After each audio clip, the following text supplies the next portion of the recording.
40. கிறிஸ்துவுக்குள் பிரியமான தேவ பிள்ளைகளே, ஆண்டவராகிய இயேசு கிறிஸ்துவின் நாமத்தில் அன்பின் வாழ்த்துக்கள். புத்தியுள்ள ஸ்திரீ வீட்டை கட்டுகிறாள். பாகம் 40. கடந்த சில மாதங்களாக இந்த ஊழியமானது தடைப்பட்டிருந்தது. மீண்டுமாக உங்கள் மத்தியில புத்தியுள்ள ஸ்திரியை நான் கொண்டு வருகிறேன். இன்றைய நாளில் புத்தியுள்ள ஸ்திரிகள் ஒவ்வொரு பெண்களும் சிலுவையினூடாக கற்றுக்கொள்ளக்கூடிய காரியங்களை குறித்து நாங்கள் பார்க்கலாம். முதலாவதாக இயேசு கிறிஸ்து சிலுவையிலே மொழிந்த 7 புனிதமான பூக்களை நாங்கள் பார்க்கிறோம். அதில் முதலாவதாக பூத்த மலர்தான், பிதாவே இவர்களை மன்னியும், தாங்கள் செய்கிறது இன்னதென்று தெரியாமல் செய்கின்றார்கள். பிரியமான சகோதரிகளே, இன்று ஒவ்வொரு பெண்களுக்கும் காணப்படக்கூடிய முக்கியமான ஒரு குணாதிசயம் மன்னிப்பு. குடும்பத்தின் தலைவி மன்னிப்பை பற்றி பிள்ளைகளுக்கு அவங்க கற்றுக் கொடுக்கும் பொழுதுதான் பிள்ளைகளும் மனதுல மன்னிப்பு என்ற அந்த உணர்வு அவர்களுக்கு வந்து விடுகிறது. நமக்கு ஆண்டவர் அழகா சொல்லி இருக்கிறாரு, பரலோகத்துல இருக்கிற தேவன் நமக்கு சிலுவையிலே மற்றவர்களை துன்புறுத்தியவர்கள், கடினப்படுத்தியவர்கள், இயேசுவையே மரணத்துக்கு ஒப்புவித்தவர்கள், இயேசுவையே கடினமாய் அடித்தவர்கள், காயப்படுத்தியவர்கள், ரத்தம் சிந்த செய்தவர்கள், இவர்கள் எல்லாவரையும் இயேசு சிலுவையில மன்னித்திருக்கிறாரு. அவருடைய பிள்ளைகளாய் வருகிற எங்களுக்கும் இந்த காரியம் மிக அவசியமா இருக்கிறது. நாங்களும் இயேசு மன்னித்தபடியால நாங்களும் மன்னிக்க வேண்டும். இன்று அநேக பெண்களுடைய இருதயத்துல காணப்படுகிற வார்த்தைகள் கசப்பு, வைராக்கியங்கள்.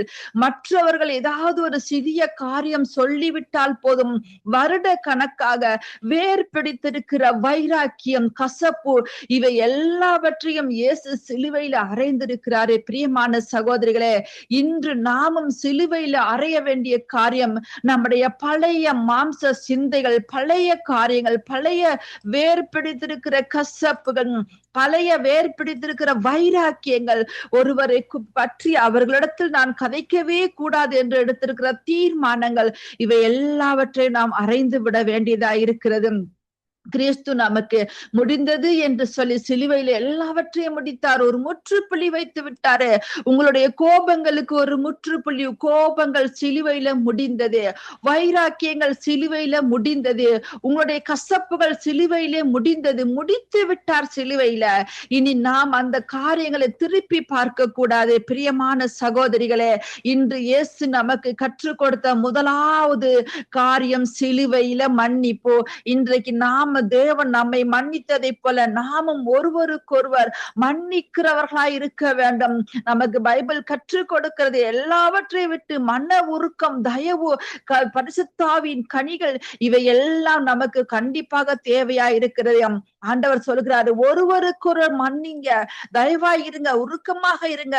தேவன் உங்களுக்கு மன்னித்தது போல மற்றவர்களுக்கு நீங்க மன்னிக்க வேண்டும். இன்றைக்கு நாங்கள் பரமண்டல ஜெபத்தை சொல்லும் பொழுது, பரலோகத்தில் இருக்கிற எங்கள் பிதாவிடத்தில் நாங்கள் ஜெபிக்கும் பொழுது எங்களுடைய பாவங்களை மன்னித்து விடும் என்று நாங்கள் ஜெபிக்கிறோம். ஆனால் தேவன் நம்முடைய பாவங்களை மன்னிப்பாரு, நம்முடைய குற்றங்களை மன்னித்திருக்கிறாரு. ஆனால் நாம் மற்றவர்களுடைய குற்றங்களை மன்னித்திருக்கிறோமா? எத்தனை பேரை நாங்கள் மன்னிக்காமல் வைத்திருக்கிறோம்? எத்தனை பேரை பிளாக் லிஸ்ட்ல போட்டு வைத்திருக்கிறோம்? நாம் கிறிஸ்தவர்களாய் இருக்கிற, ஊழியம் செய்து கொண்டு ஆண்டவருடைய சமூகத்துல தேவனை பற்றி பேசிக் கொண்டிருக்கிற எத்தனை ஊழியக்காரர்கள், ஊழியக்காரிகள், விசுவாச பிள்ளைகள் கடினமான இருதயத்தோடு நாங்கள் வாழ்ந்து கொண்டிருக்கிறோம். பிரியமானவர்களே, நீங்கள் மன்னித்தால் தான் உங்கள் பிள்ளைகளுக்கும் அப்படியான உணர்வு வருகிறது. இன்றைக்கு பெற்றோர்கள் பிள்ளைகளை சொல்லி வளர்ப்பது, மதியாதோர் தலைவாசல் மிதிக்காத என்று சொல்வது. ஆனா தேவன் நமக்கு, அது உலகத்தாருக்கு, தேவன் நமக்கு அப்படி சொல்லவில்லை. மதிக்காதவர்களை நீ மன்னிக்க வேண்டும். உன்னை விட்டு விலகி போனவங்க, உங்களை புறக்கணித்தவர்கள், அவர்களுக்காக ஜெபிக்க வேண்டும் என்று கட்டளை கொடுக்கப்பட்டிருக்கிறது. நிந்தித்தவர்களுக்காய், நம்மை துன்பப்படுத்தியவர்களுக்காய், நம்மை கடினப்படுத்தியவர்களுக்காய் நாம் ஜெபிக்க வேண்டும். அப்போதான் தேவன் நம்மை மன்னிக்கிறவராக இருக்கிறாரு. நம்மை நேசிக்கிறது போல மற்றவர்களை நேசிக்க வேண்டும் என்று சொல்லி தேவன் நமக்கு கற்றுக் கொடுத்திருக்கிறாரு. நம்முடைய தப்பிதங்களை, நம்ம எவ்வளவு பாவங்கள், ஆண்டவர் பாவங்களுக்கு தண்டனை கொடுக்க ஆயத்தமானார் என்று சொன்னா இந்த உலகத்துல மனிதர்களே இல்லாமல் இருப்பார்கள். ஏனென்று சொன்னா நாம் நாளுக்கு நாள் நிமிடத்துக்கு நிமிடம் எத்தனை பாவங்கள், எத்தனை குற்றங்கள், எத்தனை பிழைகள், எத்தனை பேரை துக்கப்படுத்தி, எத்தனை பேரை காயப்படுத்தி, எத்தனை பேருடைய துன்பங்கள், எத்தனை பேருடைய கண்களில கண்ணீருக்கு நம்ம காரணமாயிருக்கிறோம். இப்படியாக அநேக காரியங்களை நாம் செய்தும் கர்த்தர் நம்மை மன்னித்திருக்கிறார் அல்லவா? எனவே பிதா நம்முடைய தப்புதங்களை மன்னிக்கிறது போல மற்றவருடைய தப்புதங்களை நாங்கள் மன்னிக்காமல் இருந்தால் பிதா நம்மை மன்னிக்க மாட்டார். பிரியமான சகோதரிகளே, உங்கள் பிள்ளைகளுக்கு கற்றுக் கொடுங்கள். மன்னிப்பை பற்றி பிள்ளைகளுக்கு கற்றுக் கொடுங்கள். மற்றவர்களை மன்னிக்கிற அந்த குணத்தை பிள்ளைகளுக்கு வரும்படியாக கற்றுக் கொடுங்கள். அறிக்கை பண்ண நம்முடைய காரியங்கள் எல்லாவற்றையும் நாம் அறிக்கை பண்ணி தேவன் நம்மை சுத்திகரித்திருக்கிறார். நம்முடைய பாவங்களை சிலுவையில சுமந்திருக்கிறாரு. ஆனால் நம்ம எல்லாவற்றையும் தேவன் நம்மை விலக்கி இருக்கிறபடியால நம்முடைய பிள்ளைகளுக்கு நாங்க கற்றுக் கொடுக்க வேண்டும். மற்றவர்கள் நமக்கு துரோகம் செய்யலாம், நம்மை தூக்கி போடலாம், நம்மை மிதிக்கலாம், நம்மை கொலைக்கு எதுவான காரியங்களை கூட செய்யலாம். ஆனால் நாங்கள் மன்னிக்கிறவர்களா இருக்க வேண்டும். நாம மன்னிக்காதபடி குற்ற உணர்வோடு தேவ சமூகத்துல நாங்கள் எவ்வளவு ஊழியம் செய்யலாம். ஆனா மற்றவரை மன்னிக்காது நாம செய்யற ஊழியங்களோ, மற்றவரை மன்னிக்காது நாம் ஜெபிக்கிற ஜெபங்கள் தேவனுக்கு பிரியம் இல்லாத காரியமா இருக்கிறது. நீங்கள் ஜெபம் பண்ணும் பொழுது மாற்கு 11:25 சொல்லுகிறது, நீங்கள் ஜெபம் பண்ணும் போது மன்னிக்கவும், நீங்கள் ஜெபம் பண்ணும் பொழுது ஒருவன் பேரில் உங்களுக்கு யாதொரு குறை உண்டாயிருந்தால் அதை மன்னித்து விடுங்கள், அப்போது பரலோகத்தில் இருக்கிற உங்கள் பிதா உங்கள் தப்புதங்களை மன்னிப்பார் என்று சொல்லி நமக்கு அழகாய் சொல்லப்பட்டிருக்கிறது. அப்ப நாங்கள் மற்றவர்களுடைய குறைகளை நாங்கள் மன்னித்தாதான் நமக்கு மன்னிப்பு உண்டு. பிள்ளைகளை கற்றுக் கொடுங்க. வீட்டுல இருந்து பேசும் பொழுது பிள்ளைகளுக்கு சொல்லுங்க, அவர்கள் என்ன செய்தாலும் மன்னித்து விடுங்க, அதை விட்டு விடுங்க, பொறுமையாக இருங்க, தாழ்மையாக இருங்க என்று பிள்ளைகளுக்கு நாம கற்றுக் கொடுக்க வேண்டும். எல்லா கசப்பான உணர்வுகள் இவையெல்லாம் மனதுல அமைதியை கொடுத்து விடுகிறதா இருக்கிறது. மனதுல வைராக்கியமா இருக்கும் பொழுது அவையெல்லாம் நம்முடைய ஜெப வாழ்க்கைக்கு அது தீமையை கொண்டு வருகிறது. நாம் கசப்பு வைராக்கியங்களை வைத்துக் கொண்டு நமக்கு ஜெபிக்க முடியுமா? ஜெபிக்க முடியாது. என்கிட்ட அங்க ஜெபத்துல உட்கார்ந்து இருக்கும் பொழுது நமக்கு கஷ்டமா இருக்கும். எனவே பிரியமான சகோதரிகளே, பிள்ளைகளை கற்றுக் கொடுங்க. உங்களோட வாழ்க்கையில அமைதி வேணுமா? உங்களோட வாழ்க்கையில சமாதானம் வேண்டுமா? உங்களோட இருதயத்துல காணப்படுகிற கசப்புகளை எடுத்து போட்டு புதிய ஒரு உறவு, புதியதொரு பாதையில நாங்கள் பயணிக்க வேண்டும். மனதுல இருக்கதான அந்த மன்னிக்காத துர்க்குணங்கள், அவை மன்னிக்காத குணங்கள் அநேக வியாதிகளை கொண்டு வருகிறது, அநேக வெறுப்புகளை கொண்டு வருது. சில நேரங்கள்ல இந்த மன்னிக்காத குணங்கள் ஒருவரை கொலை செய்ய கூட தூண்டி விடுகிறது.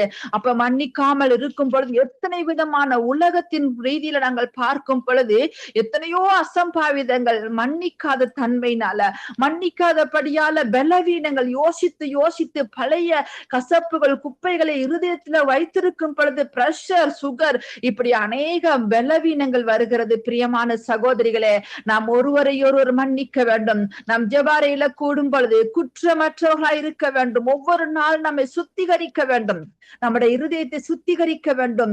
நாம் செய்த பாவங்களை, நம்முடைய செய்த குற்றங்களை, குறைகளை எல்லாவற்றை சுத்திகரிக்க வேண்டும். மற்ற நம் குறையோடு ஜெபிக்கும் பொழுது அந்த ஜெபம் ஆண்டவர் கேட்க மாட்டார் என்பதை பிள்ளைகளுக்கு நாங்கள் கற்றுக் கொடுக்க வேண்டும். ஆண்டவர் சொல்லுகிறாரு, உன்னுடைய சகோதரனிடத்துல பகை உண்டானால் போய் சூரியன் அஸ்தமிப்பதற்குள்ள அவரிடத்துல மன்னிப்பை ஒப்புரவாக வேண்டும். இன்றைக்கு அநேகர் ஒப்புரவாகாம ஜெபம். பிரியமான சகோதரிகளே, நாம் ஒருவருக்கு ஒரு ஒப்புரவாக வேண்டும், விட்டு கொடுக்க வேண்டும். இன்னைக்கு அவங்க மன்னிப்பு கேட்காவிட்டால் நான் மன்னிப்பு கேட்க மாட்டேன் என்ற வைராக்கியங்கள், மன்னிப்புல நாங்கள் முந்திக் கொள்ள வேண்டும். நாங்க மன்னிப்பதுல, ஒப்புரவாகிறதுல, நம்ம சொறி சொல்வதுல நாங்க முந்திக் கொள்ள வேண்டும். பிரியமான சகோதரிகளே, இந்த மாதம் முழுவதுமாய் நமக்கு இயேசு கிறிஸ்து நிறைய காரியங்களை சிலுவையில நமக்கு கற்றுக் கொடுத்திருக்கிறாரு.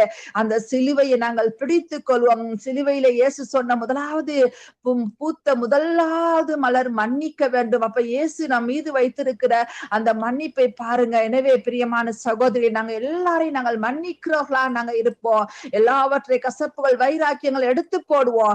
பிதாவிடத்துல மன்னிப்பு கேட்போம். நம்முடைய சகோதரன் சகோதரிகளை நம்முடைய சொந்த உறவுகளா ஏற்றுக்கொள்வோம். அருகில் இருப்பவர்கள், பக்கத்து வீட்டுக்காரர்கள், இன்னைக்கு பக்கத்து வீட்டுக்காரர்களிடத்துல எல்லாருக்கும் கசப்போ, பக்கத்து வீட்டுக்காரத்துல யாரும் பேசுவதில்லை.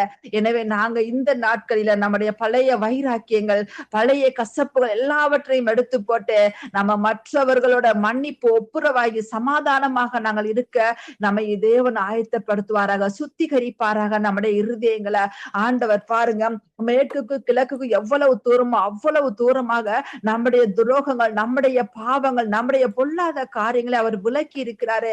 ஆனா நாம இன்னுமே தேவன் அறியாதபடி அவர் எல்லாவற்றையும் மன்னித்தார். ஆனா நாங்க மன்னிக்காதபடி மற்றவர்களை குற்றவாளிகளாய் தீர்த்து கொண்டிருக்கிறோம். எனவே பிதா நம்ம எல்லாவற்றையும் மன்னித்து நம்மை பரிசுத்தப்படுத்தி இருக்கிறாரு. சிலுவையில நம்மை சுத்திகரித்து இருக்கிறாரு. இயேசு சுமந்தது வெறும் சிலுவை அல்ல, நம்முடைய பாவங்கள், கசப்புகள், வைராக்கியங்கள் எல்லாவற்றையும் அங்க சிலுவையில சுமந்து கடைசியாக முடிந்தது என்று முடிவு செய்திருக்கிறார். பிரியமான சகோதரிகளே, அவர் எல்லாவற்றையும் முடித்திருக்கிறாரு. தொடர்ந்து நம்முடைய வாழ்க்கையில, நம்முடைய பிள்ளைகளுடைய வாழ்க்கையில புதியதொரு பாதையில நாங்கள் பயணிப்போம். தேவன் தாமே அந்த மன்னிக்கிற இருதயத்தை நமக்கு கொடுப்பாராக. இரக்கமுள்ள தேவனே, இந்த நாட்களில் அப்ப அநேகர் இன்று மனதுல கசப்புகள், வைராக்கியங்கள் இவை எல்லாம் வேர் பிடித்திருக்கிறது. கசப்புகள், வைராக்கியங்களை எடுத்து போட்டு இயேசு சிலுவையில பூத்த ஆண்டவரே, எங்களுக்காக அங்க பூத்த முதலாவது மலர் தந்தையவர்களை மன்னியும் என்று சொன்னது போல நாங்கள் ஒருவருக்கொரு மன்னிக்கிறவர்களாய் இயேசுவின் பிரமாணங்கள், அவருடைய சிலுவையில கற்றுக் கொடுத்த காரியங்களை நாங்கள் கரம் பிடித்து நடக்கிறவர்களாய் எங்களை மாற்றுவீராக. இயேசு கிறிஸ்துவின் நாமத்தில் நல்ல பிதாவே, ஆமீன்.